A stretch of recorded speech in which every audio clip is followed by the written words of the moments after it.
C'est l'histoire d'une folle course-poursuite entre deux sous-marins. Nous sommes en février 1945. Au large des côtes norvégiennes, un sous-marin britannique va tenter pour la première fois dans l'histoire de la marine de couler un autre sous-marin, un submersible allemand, le U-864, une pièce maîtresse d'Hitler qui aurait eu à l'époque une mission secrète.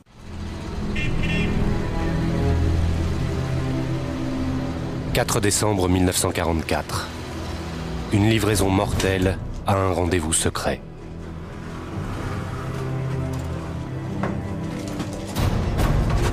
C'est le début d'une mission qui doit changer le cours de la guerre.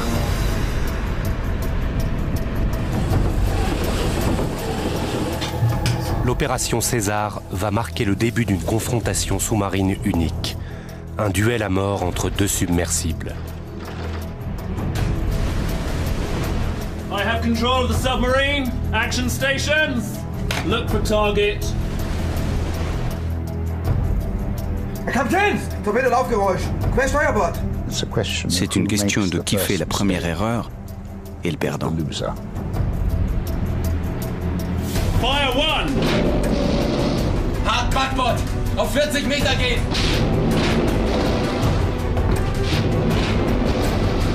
Fire three.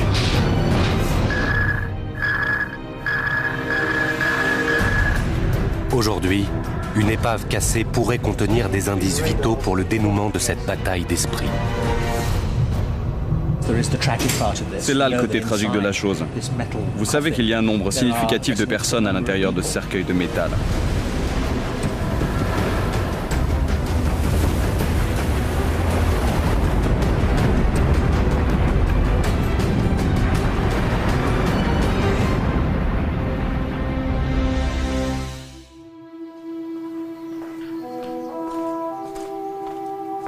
Edith Wessler est venue rendre hommage à un homme qu'elle a aimé et perdu.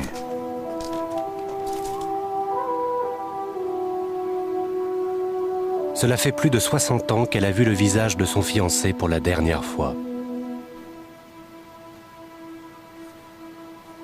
Willy Transier avait à peine 18 ans quand il quitta Edith.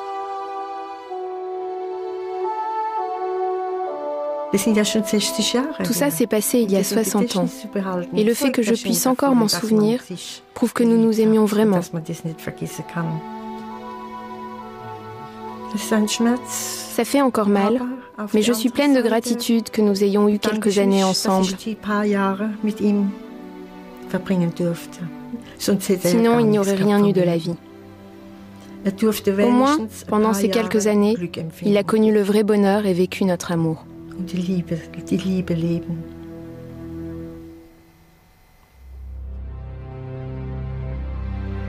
L'autre grand amour de Willy était la mer. En octobre 1942, il s'engagea comme volontaire dans la marine allemande. Par son travail, il passa d'employé du personnel à mécanicien de sous-marin.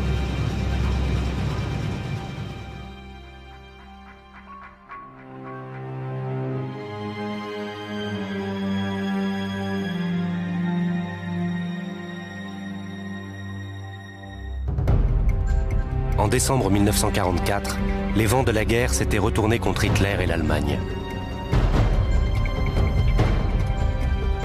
De lourdes attaques terrestres, aériennes et marines avaient repoussé les Allemands.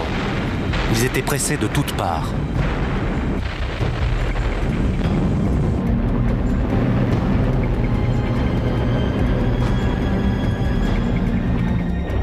Une des dernières routes opérationnelles possibles passait par la mer du Nord.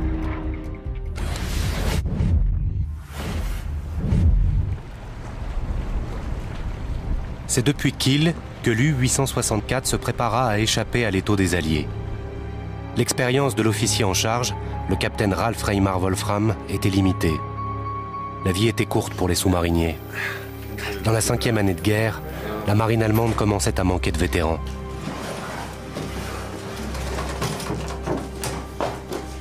U-864 n'était pas juste un U-boat normal.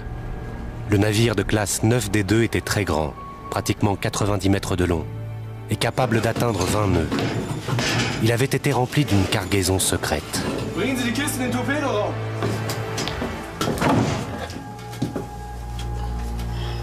Et tout aussi précieuse, Une cargaison humaine, des scientifiques, des ingénieurs allemands et japonais.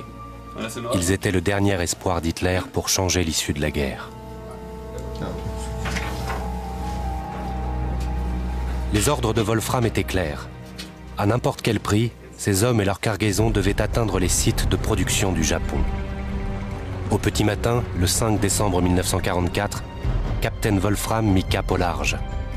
L'opération César amènerait U-864 de Kiel à Penang en Asie en contournant l'Afrique.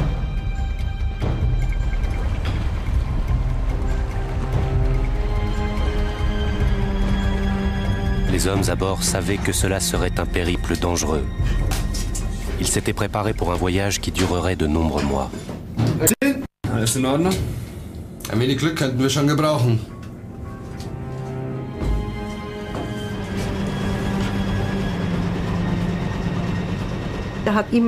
Willy me dit cette mission est un mystère.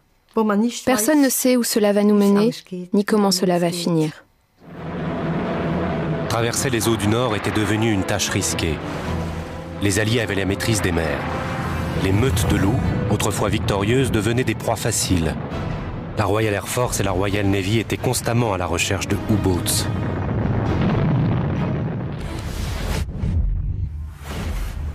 « 60 ans plus tard, la minuscule île de Fedje, en Norvège. Le scientifique allemand Wolfgang Lowenstein est venu inspecter une mystérieuse épave, sujette à de nombreuses rumeurs. Il a été contacté par un pêcheur qui a trouvé un étrange objet dans ses filets. Cela semble être une valve, probablement issue d'un sous-marin allemand. Les spéculations vont bon train sur la trouvaille. Moins les gens ont d'informations, plus ils inventent. Nous ne savons pas ce qu'il y a dans cette U-boat mystère. Les gens inventent toutes sortes d'histoires bizarres. Certains disent même que le testament d'Hitler pourrait s'y trouver. Mais les recherches de Lowenstein sont basées sur des faits solides, comme la retranscription du dernier message radio qui fut envoyé à U-864. Il s'agit d'un rendez-vous avec un vaisseau d'escorte près du phare de Fedje. Un rendez-vous auquel U-864 ne se rendit jamais.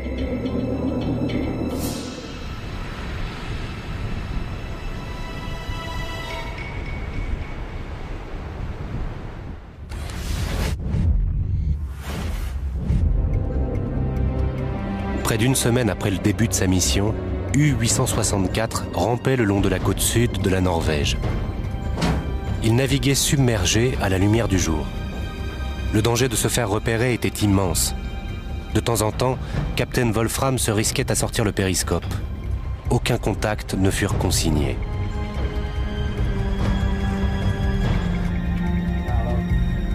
Leutnant, gehen Sie auf 40 Meter Tiefe. Halbe Kraft voraus.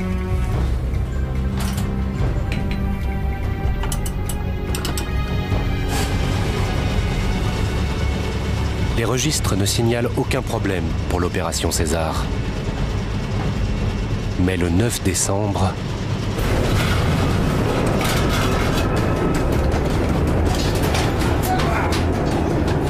Verdammt! Ellie! Alle Maschinen stopp! Langsame Rückwärtsfahrt! Langsam fahren zurück! Ellie! Ja! Prüfen Sie auf Wassereinbruch! Aye, Captain! À Fedje, le scientifique allemand Wolfgang Lowenstein examine encore d'autres documents.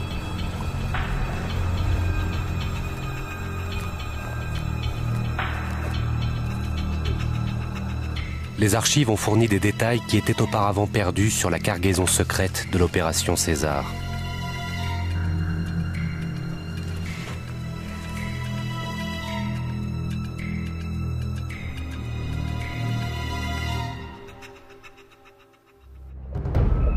Quand U-864 s'échoua accidentellement, la première tâche du capitaine Wolfram fut de vérifier si son U-boat était toujours étanche. Une fois que le navire eut rendu son rapport, il fut temps pour ses invités de vérifier si leur délicat et précieux chargement avait subi un quelconque dommage.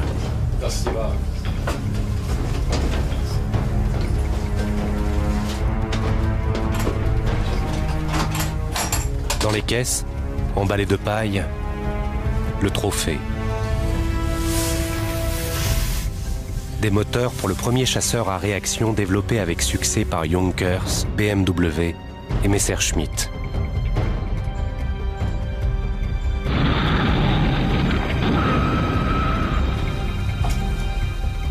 Les vérifications des scientifiques allemands et japonais ne révélèrent aucun dommage sur cette fragile cargaison. Techniquement supérieurs, les chasseurs à réaction allemands Messerschmitt étaient avidement recherchés par la force aérienne japonaise. Ils étaient leur dernière chance pour changer le cours des événements dans la guerre du Pacifique. Le haut commandement japonais pensait qu'il pourrait perturber les bombardiers américains et récupérer la suprématie aérienne.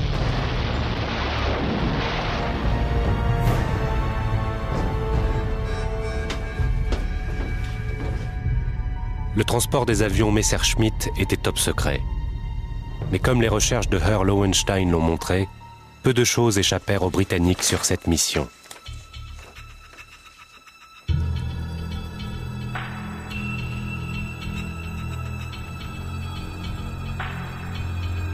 Les déchiffreurs de Bletchley Park avaient veillé à cela. Des centaines d'équipes travaillaient par roulement pour briser les codes de la machine allemande Enigma et révéler ses messages cachés.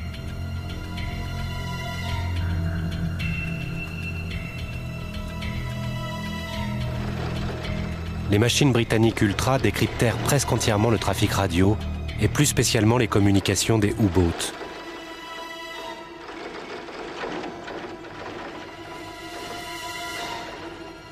Un message intercepté parlait de la cargaison du sous-marin U-864. Les déchiffreurs britanniques avaient découvert et signalé chaque détail, jusqu'au nom des scientifiques allemands et japonais, ainsi que le nom de code de cette mission secrète, Opération César. Après s'être échoué, U-864 fit escale dans la ville de Bergen, en Norvège. Le vaisseau fut mis en cale sèche dans le parc à U-boat Bruno, dernière grande tête de pont de la marine allemande dans l'Atlantique Nord.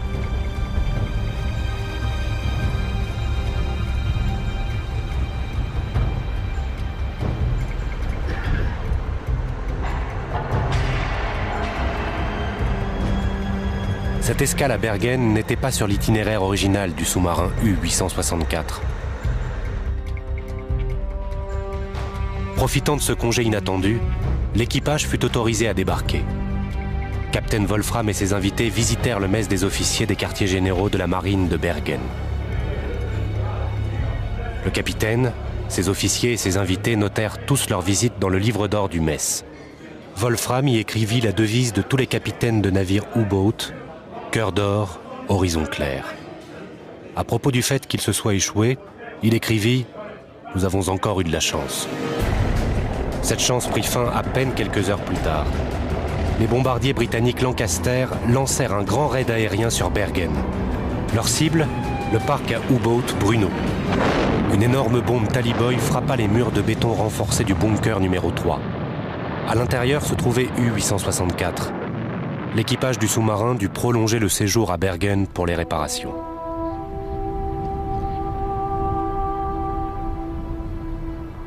Tout cela confirmait l'appréhension grandissante du mécanicien allemand Willy Transier. Il avait des doutes sur ce périple avant même qu'il ne commence et voyait maintenant ses craintes confirmées. Juste avant le départ, il avait écrit un dernier message à Edith Wetzler. C'est la dernière photo de mon fiancé. Il me l'a dédicacée avec ces mots. Salutations d'adieu et baisers, ton Willy. Juste avant que Willy ne quitte l'Allemagne, Edith et lui s'étaient fiancés. Il me dit, prie pour que nous en sortions sains et saufs. Et à sa mère, maman, ne sois pas triste si je ne reviens pas. Je sais que tu es trop vieille pour avoir un autre enfant, sinon je t'aurais dit d'en faire un autre, pour que tu ne restes pas seule. Et puis il me dit, si tu es enceinte, s'il te plaît, fais-le moi savoir. Mais ça ne s'est pas passé comme ça.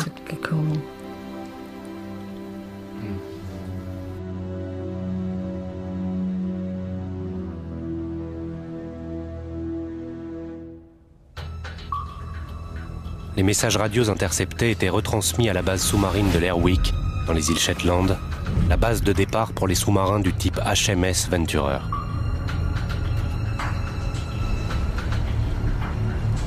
Action stations! Ce sous-marin de classe 5, de 740 tonnes, avait coulé 13 vaisseaux dans la mer du Nord et l'Atlantique Nord. Fire one! Il était sous les ordres du lieutenant Jimmy Landers.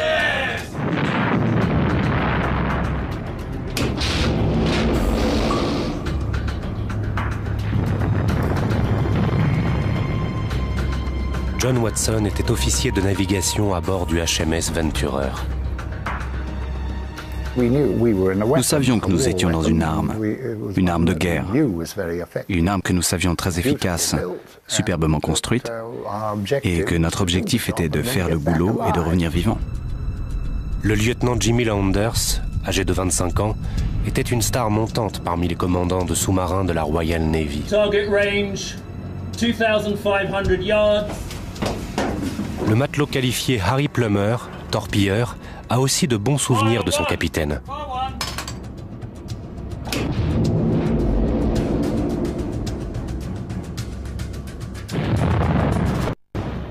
Hit confirmed. Well done, boys. Je pense qu'il connaissait son boulot et qu'il le faisait bien. Rien n'interférait. Et nous lui faisions confiance. Nous savions qu'il était un bon commandant. Nous serions allés au bout du monde avec lui, simplement parce qu'il était bon. Pour sa 11e patrouille, le HMS Venturer eut pour ordre de se rendre à l'île de Fedge. Les eaux qui entouraient cette île étaient d'une grande importance stratégique. Les positions allemandes constellaient le paysage pour protéger la zone des attaques navales alliées. Se trouvant juste à côté des territoires occupés, cette mission les avait jetés dans la gueule du loup. Nous recevions beaucoup de grenades sous-marines au cours des patrouilles et nous nous rendions compte que c'était des ripostes pour ce que nous avions fait. À Fedge, le vaisseau de recherche norvégien GeoBay est prêt à partir.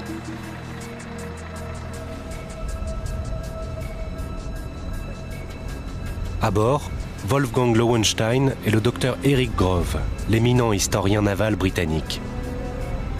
Ce voyage va les conduire au site de l'épave encore anonyme.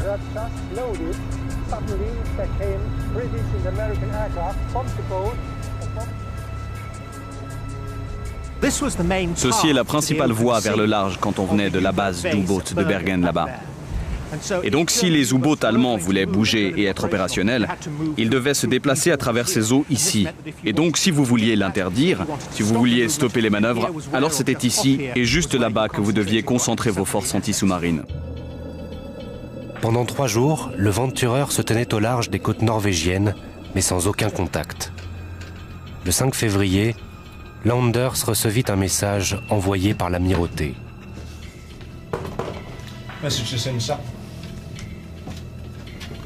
Il suggérait à Landers de positionner le Venturer près du phare de Helisoy, sur la côte sud de Fedge.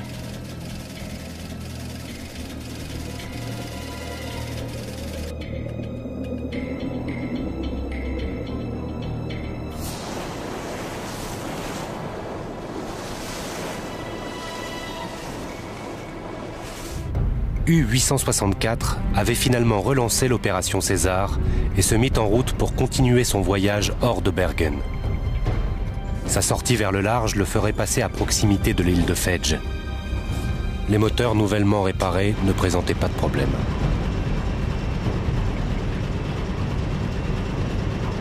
Obermaschinist, ist alles in Ordnung? Alles bestens, Ali! L'équipage allemand ne savait pas que le Venturer était tout proche et à l'affût. Up periscope.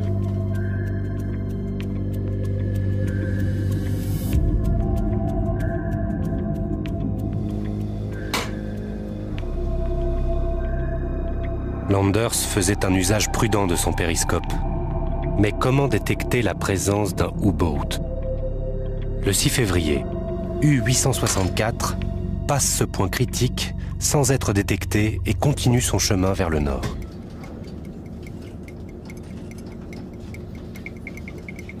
Malgré les messages et les informations de la base, trouver un sous-marin immergé n'était pas une tâche facile pour le Venturer.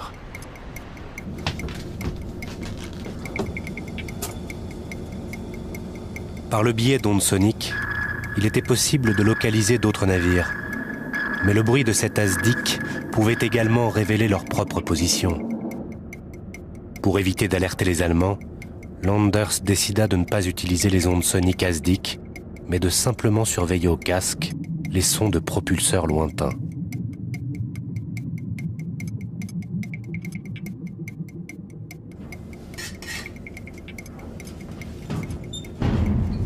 8 février, 5h20 du matin. Panique dans la salle des machines de l'U-864.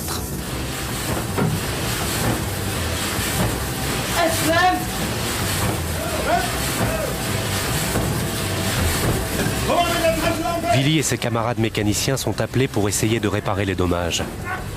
Mais il est bien clair qu'un des moteurs a un sérieux problème. Hey, wir haben ein Problem. Entweder mit dem Zylinder oder mit dem Kompressor. Kriegen das nicht auf.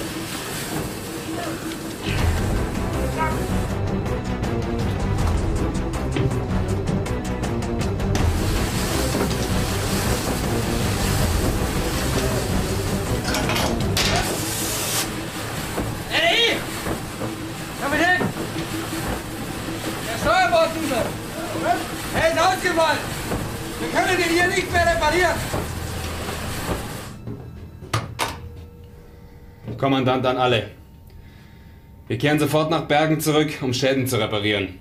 Kurs 135 Grad, Boot auf Seerohrtiefe halten.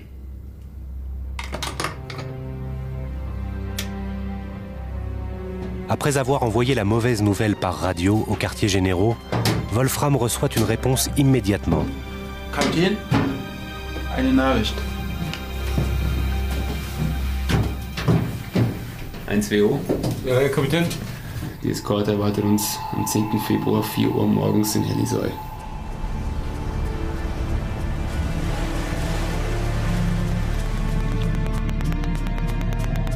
Près de Fedge, le vaisseau de recherche GeoBay scanne le fond de la mer avec son sonar.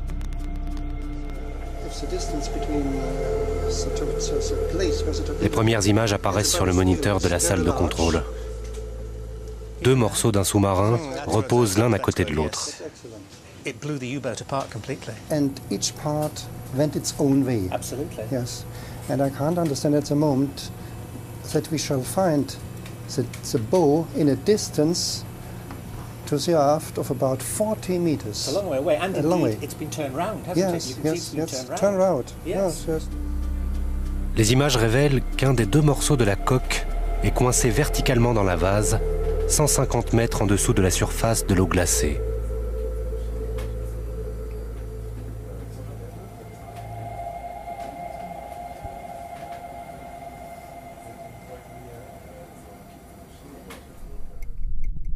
« 9 février 1945. À bord du Venturer, l'opérateur ASDIC cherchait attentivement des navires qui seraient à proximité à l'aide d'un hydrophone. Soudain, à 9h23 du matin, il signala un nouveau son, une tonalité différente. John Watson était l'officier de quart. Diesel off the starboard bow. Up periscope. Je ne voyais pas ce qui provoquait ce bruit. Il dit que cela sonnait un peu comme un bateau de pêche qui démarre et arrête ses moteurs, vous voyez, comme s'il faisait quelque chose avec sa pêche. Et j'aurais dû pouvoir le voir. Les autres bateaux de pêche étaient plus loin, et il dit « Non, ils sont beaucoup plus loin, ce truc est beaucoup plus près ». J'étais donc inquiet, parce que je n'arrivais pas à le voir. Nothing in sight.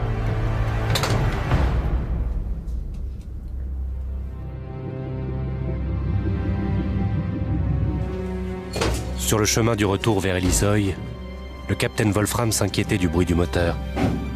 Comme il le savait bien, faire du bruit sous l'eau pouvait leur être fatal. Ellie? Kapitän? Wie weit sind wir mit dem Generator zu hören? Sehr weit, Kapitän. Sehen Sie hier, das ist unsere Position. Und in diesem Umkreis sind wir zu hören.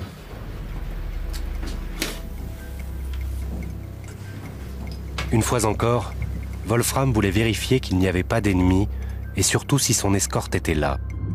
Il se risquait à sortir le périscope.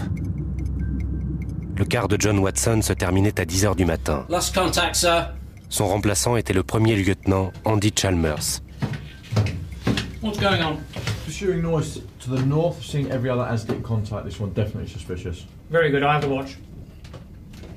Up periscope. Il en prit note, mais il devait garder un œil bien ouvert sur les bateaux de pêche vers lesquels nous naviguions.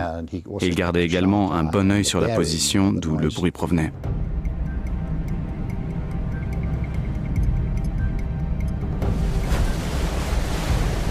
Une fois de plus, Wolfram vérifia au périscope. Une tactique dangereuse. Le rendez-vous avec son escorte était juste dans quelques heures, mais le périscope pouvait le trahir.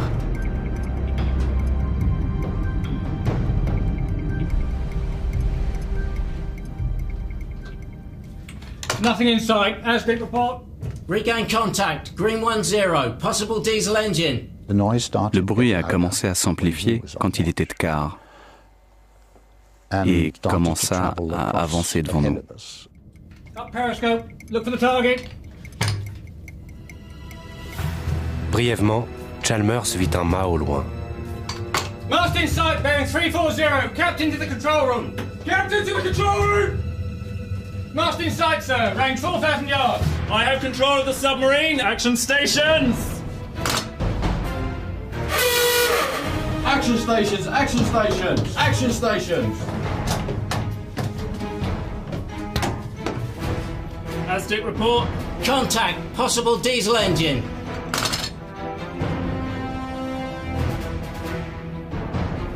Et on se rendit tous compte qu'on avait affaire à un U-boat immergé. Nous étions un peu nerveux, parce qu'il pouvait nous couler,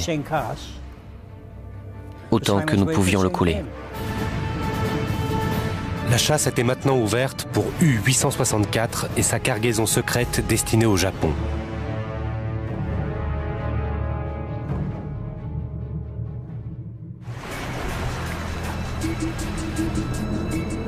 À bord du Geobay, Lowenstein discute d'un autre point sur la liste de la cargaison avec l'équipage norvégien. Car si cette épave est vraiment U-864, elle a 60 tonnes de mercure dans 1857 flasques à bord.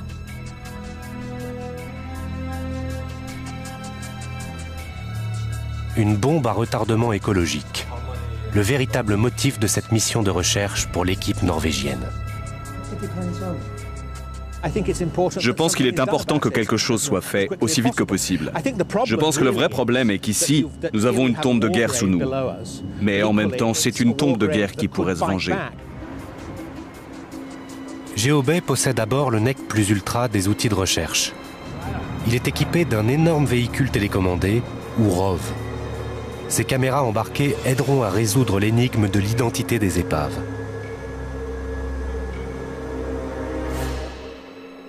Doucement, le ROV est immergé et commence sa descente de 150 mètres vers l'épave. Les scientifiques surveillent les écrans dans la salle de contrôle.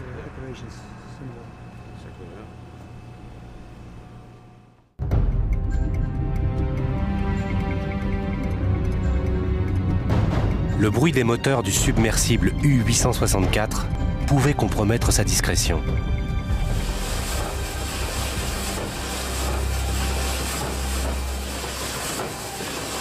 Même les scientifiques à bord se doutaient que quelque chose ne tournait pas rond. Bitte bleiben Sie in Ihrer Kabine. Es gibt keinen Grund zur Aufregung. Mais Wolfram lui-même savait qu'il n'en était rien. Sur ses épaules reposaient les vies de 73 hommes.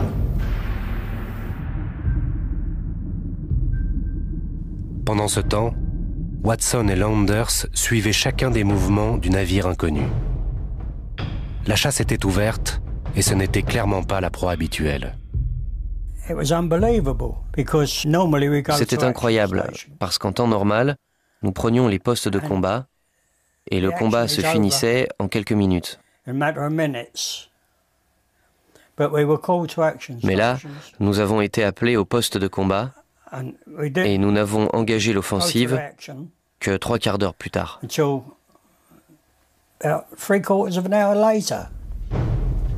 ASDIC report.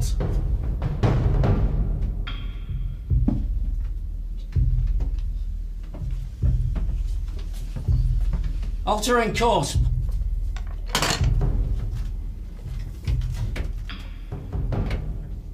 Nous espérions qu'il ferait surface, et que s'il faisait surface, nous pourrions le torpiller. Tout de suite, nous obtiendrions des informations bien plus précises, l'angle directeur et tout le reste.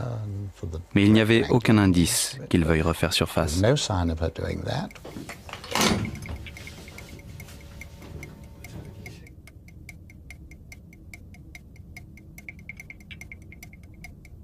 ASDIC report. Il était sous l'eau, nous étions sous l'eau, et nous n'avions aucune instruction sur comment gérer la situation. Target in sight, bearing 060, range 1000 yards. 060, range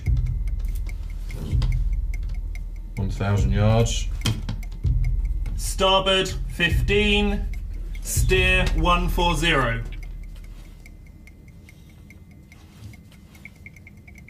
ASDIC. Altering course, possible zigzagging. Nous comprîmes après une demi-heure qu'il zigzaguait. Ça nous vint d'un coup. Up periscope. Look for target. Le problème suivant était de comprendre quel était le zigzag. Vous savez quelles étaient les largeurs et quelles étaient les longueurs. Et nous savions qu'il y avait de grandes chances qu'il zigzague selon un modèle compliqué. Par cette manœuvre, il nous disait qu'on le rendait très nerveux. Nerveux qu'il puisse y avoir un sous-marin britannique.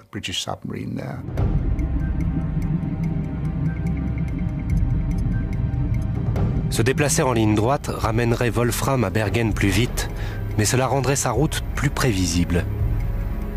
Lieutenant, 40 grad, backboard. Sans escorte, le seul espoir du capitaine Wolfram était d'être une cible mouvante. Tout ce qu'il pouvait faire était de changer de cap le plus souvent possible.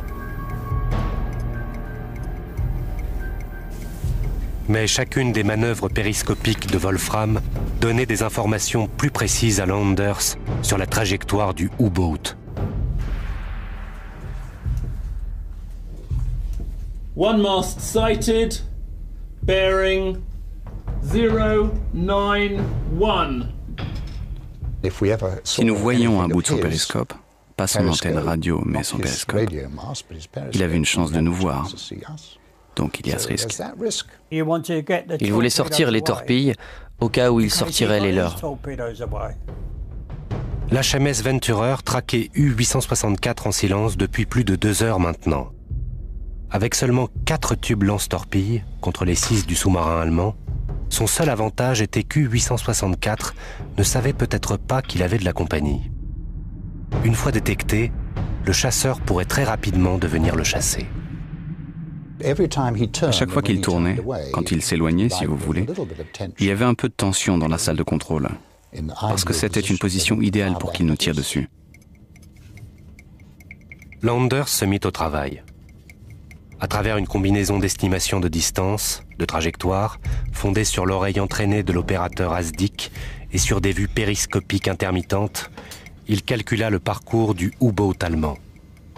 C'était le fait qu'il avait un cerveau mathématique et qu'il était capable d'absorber toutes les informations très très vite et de les traiter et ensuite de prendre une décision.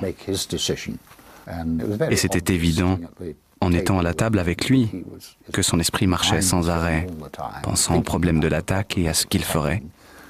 Et bien sûr, il en discutait beaucoup avec nous.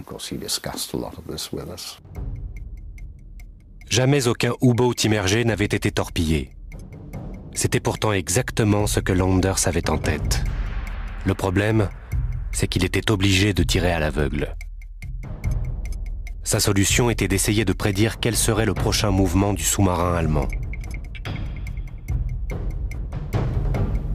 Attention! Intend altering to firing course.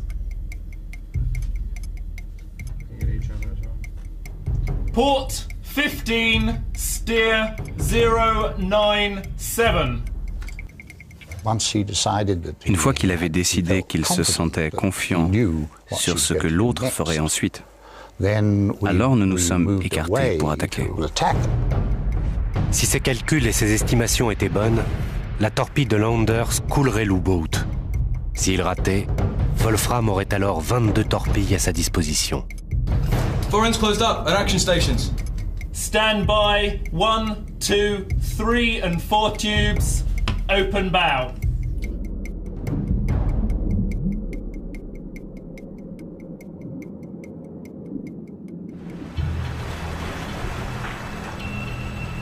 Dans la salle de contrôle de Geo Bay, tout le monde a les yeux fixés sur le moniteur. Depuis les profondeurs glacées, des objets se matérialisent sur l'écran.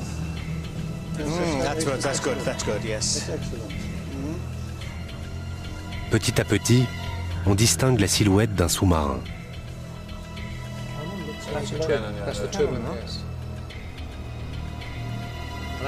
That's heavy caliber. That's a 20 mm gun, I think. Yes, that thing, yeah, that's right, yeah, 20 mm, I think. Il semble très probable que cette épave soit celle du 864. And the gun on the forecastle, yes, there we are. Seems to have corroded quite badly. Or else it's marine life on it, is it? Et puis, confirmation finale. Après des heures d'investigation, immergée dans le fond de la mer, une des flasques de mercure apparaît.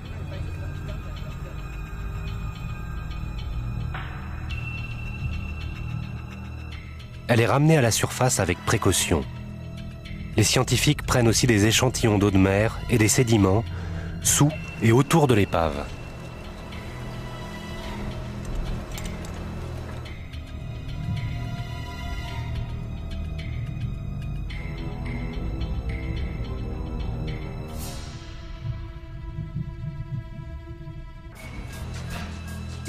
De retour à terre, les scientifiques examinent la flasque encore pleine de mercure. Elle provient effectivement de l'U-864. Après 60 années d'eau salée, la corrosion a grêlé l'acier. Le métal s'est sérieusement détérioré.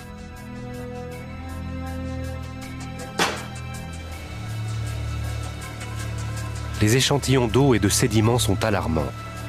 La contamination au mercure est bien supérieure au niveau de sécurité. U-864 a laissé un héritage mortel.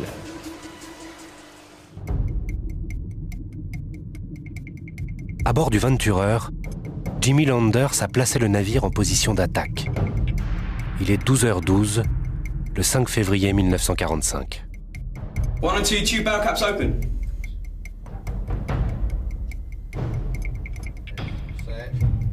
Firing intervals at 17.5 seconds. Fire 1! Fire 1! Fire 1! La torpille mettra 2 minutes à atteindre sa cible mouvante. Bien qu'il soit en train d'esquiver des ennemis potentiels depuis des heures, c'est seulement maintenant que les pires craintes du capitaine Wolfram se réalisent. Kapitän! Kapitän, Obergang des Schraubengeräusch. Das Richtung Steuerbord, ca. 120 Grad. Kopfhörer.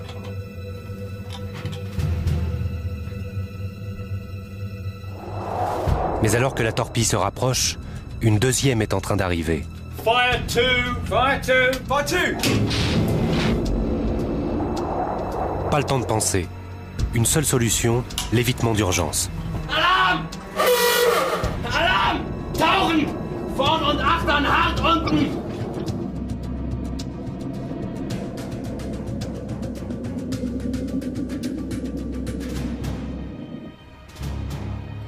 Fire 3! Fire 3! Ignorant la tentative d'évitement du 864, Landers poursuit méthodiquement son plan. Kapitän! Für ein weiteres Torpedo-Laufgeräusch. Wolfram comprend que 3 torpilles sont maintenant lancées.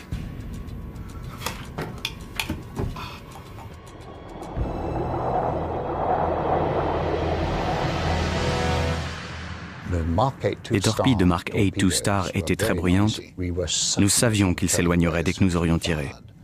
S'ils ne le faisaient pas, cela voulait dire qu'ils n'avaient aucune idée que nous étions là et qu'ils ne les avaient pas entendus, et donc elles le toucheraient. Et s'il avait entendu ces torpilles arriver l'une après l'autre, il s'éloignerait. La première torpille rate sa cible. Torpedo hat uns im Voraus passiert. Läuft ab. Wolfram et son équipage semblent chanceux, encore une fois. 5-4! 5-4! Alors que le Venturer tire sa quatrième et dernière torpille, Captain Landers ordonne une plongée du sous-marin.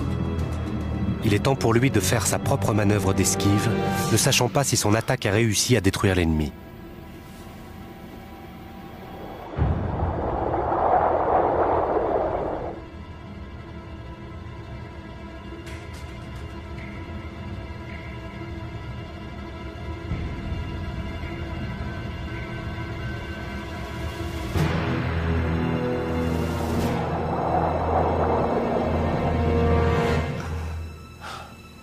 12h13.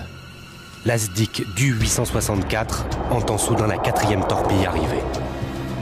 Halt, Herr Kommandant! Vierte Torpedogauge! Halt, bereit! Herr Backbord, auf 40 Meter gehen! Los! Avec une dernière tentative d'esquive désespérée, Wolfram essaye de sauver la vie de ses hommes.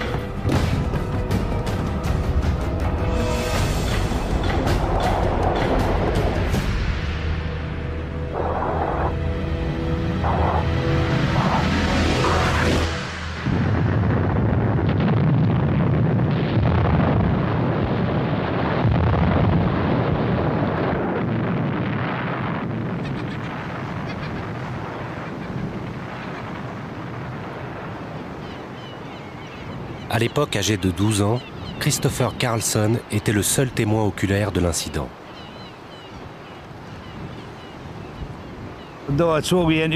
Alors j'ai vu un U-boat, juste là. Et il y a eu une explosion, un jet d'eau et de fumée assez haut. Et puis nous avons vu l'U-boat couler. Calmement et paisiblement.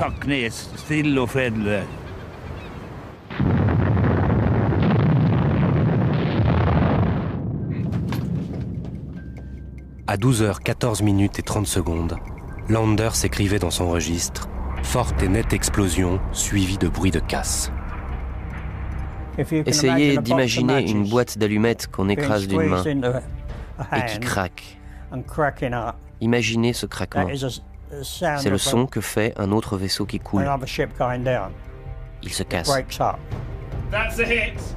Yes! Il y a eu un soulagement. On s'en était débarrassé. Et puis, la minute d'après, j'ai réalisé que c'était un autre sous-marin, d'autres sous-mariniers qui avaient été tués.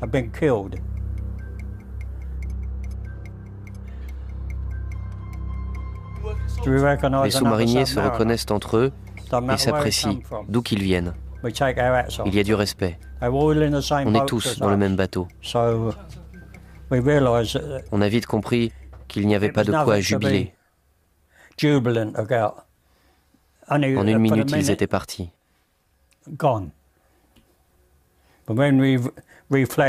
Après coup, on s'est dit,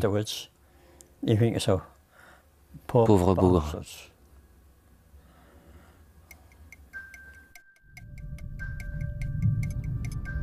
Les derniers moments du 864 ont été le sujet des conjectures de John Watson et de l'équipage du Venturer pendant 60 ans. Nous étions tous sûrs depuis le début que c'était la quatrième et dernière torpille qui l'avait touché. La première chose que vous faites quand vous entendez une torpille qui vous arrive dessus, vous tournez et vous plongez. Donc je m'attendrai à trouver les hydroplanes arrière en position de plongée, et s'ils sont en position de plongée, il y a de très fortes chances qu'ils aient été en train de s'éloigner aussi. la mission d'exploration de la cargaison d'U-864, qui est toujours mortelle, a finalement résolu ceci. Le capitaine Wolfram a précisément fait les manœuvres que Landers avait prévues. Aujourd'hui, les gouvernails d'U-864 sont encore en position de plongée d'urgence.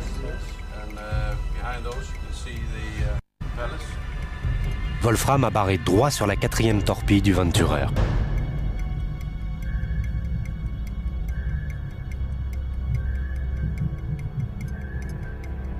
Avec ce tir réussi, Landers était très en avance sur son temps.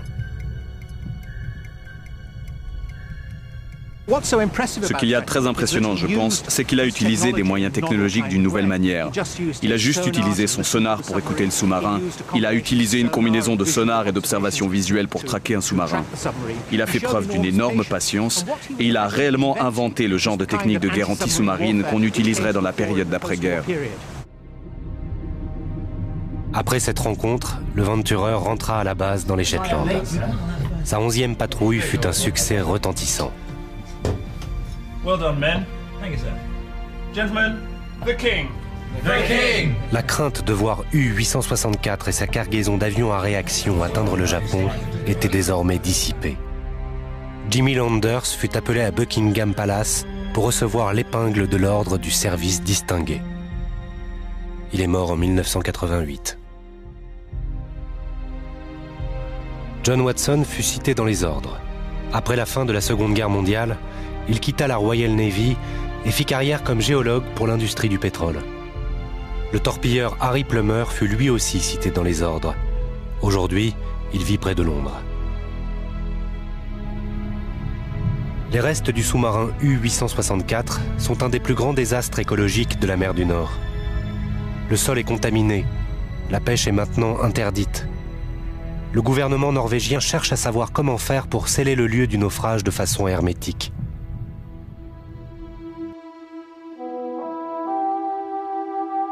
U-864 est aussi la tombe de Willy Transier, fiancé d'Edith Wetzler. Au mémorial des U-boats de Heckendorf, près de Kiel, son nom est le seul souvenir qui lui reste de son amour perdu.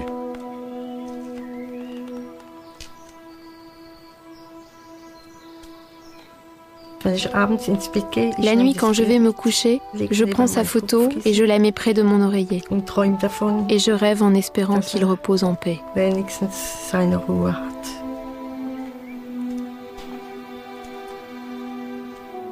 Willy Transier est l'un des 30 000 noms de sous-mariniers allemands qui sont morts pendant la Seconde Guerre mondiale. Leur mémorial se trouve sur la rive du fjord de Kiel. Le 5 décembre 1944, un U-boat allemand est parti d'ici pour sa première et dernière mission, le U-864.